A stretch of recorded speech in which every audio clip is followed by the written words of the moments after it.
पूर्वी लद्दाख सेक्टर में चीनी एयरफोर्स के लड़ाकू विमान बॉर्डर के बेहद करीब उड़ान भरते देखे गए हैं। उनके इरादों को भांपते हुए सेना और एयरफोर्स ने एयर डिफेंस सिस्टम तैनात कर दिए हैं। मेरा नाम है बादल सिंघानिया। अगर आप लोग हमसे सोशल मीडिया पे जुड़ना चाहते हैं तो लिंक डिस्क्रिप्शन में दिया हुआ है। अगर आप लोग इस चैनल पे नए हैं तो लाल बटन को दबा के चैनल को सब्सक्राइब कर लें और साथ में ही बेल आइकन दबा दें ताकि आने वाली वीडियो की नोटिफिकेशन सबसे पहले आपको मिले। लद्दाख में 15 जून को हुई हिंसक झड़प के बाद से भारत और चीन के बीच तनाव चरम पर है। दोनों देशों की सेनाओं ने एक दूसरे के खिलाफ एडवांस हथियारों को सीमाई इलाके में तैनात कर दिया है। LAC के पास चीनी एयरफोर्स की एक्टिविटी को देखते हुए भारत ने स्वदेशी आकाश मिसाइल डिफेंस सिस्टम की भी तैनाती कर दी है। भारत ने साफ संदेश दिया है कि अगर चीनी लड़ाकू विमानों ने भारतीय एयर स्पेस में घुसने की कोशिश की तो उन्हें तुरंत मार गिराया जाएगा।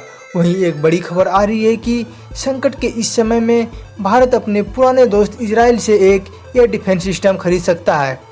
चीन की हर ताकत का माकूल जवाब देने के लिए भारत इजराइल से बाराकेट मिसाइल डिफेंस सिस्टम के खरीद के लिए बातचीत कर रहा है। बता दें कि दोनों देशों के बीच इस मिसाइल के नेवी वर्जन को खरीदने के लिए साल 2018 में एक डील की गई थी। हाल के दिनों में देश पर दुश्मनों की नापाक नज़र को देखते हुए उसकी जमीनी एयर लॉन्च वर्जन को भी खरीदने की प्रक्रिया को तेज किया गया है।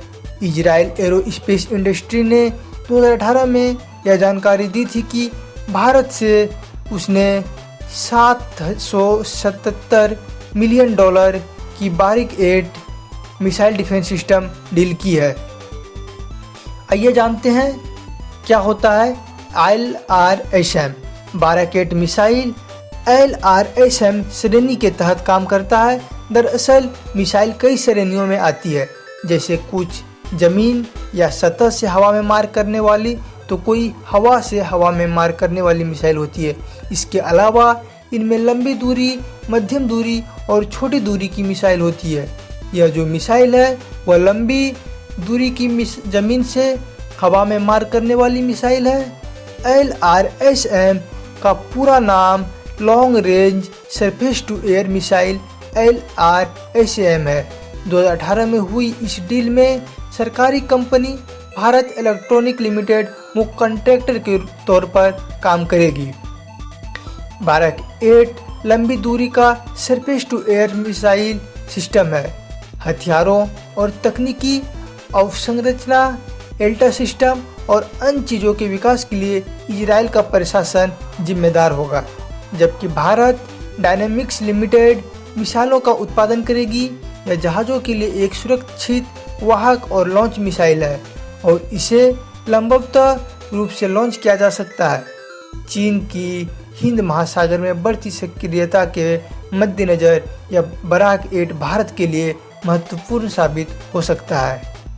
किसी भी हथियार को खरीदने और उसे पूरी तरह से कॉम्बैट रोल में उतारने के बीच लंबा समय लगता है, जिससे उस हथियार की टेस्टिंग, मेंटेनेंस और तैनाती को लेकर ढेर सारी तैयारियां की जाती है।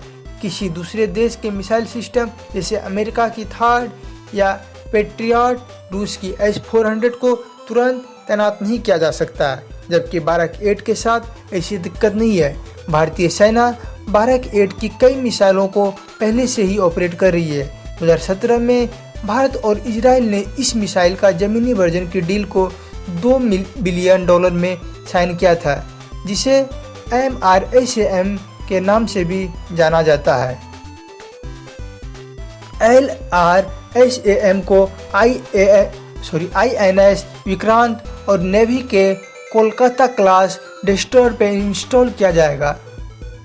अमेरिका और रूस के साथ अब इजराइल भी भारत के लिए हथियारों का सबसे बड़ा सप्लायर बन गया है, जबकि इसके जमीनी एयर लॉन्च वर्जन को चीन से लगी सीमा पर तैनात किया जाएगा। इसकी रेंज इतनी होगी कि दुश्मन सीमा पार करने की कोशिश भूलकर भी नहीं करेगा। इससे पहले भारत ने रूस के साथ S-400 डिफेंस मिसाइल सिस्टम की डील साइन की थी, जो देश को होस्टाइल जेट, बम, ड्रोन और मिसाइलों से बचा सकता है। भारत इसे पाकिस्तान और चीन से लगी सीमा पर तैनात कर सकता है। यह डील इसी महीने के पहले हफ्ते में रूस के राष्ट्रपति व्लादिमीर पुतिन की भारत यात्रा के दौरान फाइनल हुई थी। S-400 एक साथ 36 जगह टारगेट बना सकती है या एक साथ 72 मिसाइल लॉन्च कर सकती है। अगर आपको वीडियो पसंद आया हो तो लाइक करना न भूलें और साथ ही कमेंट सेक्शन में अपनी राय रख सकते हैं।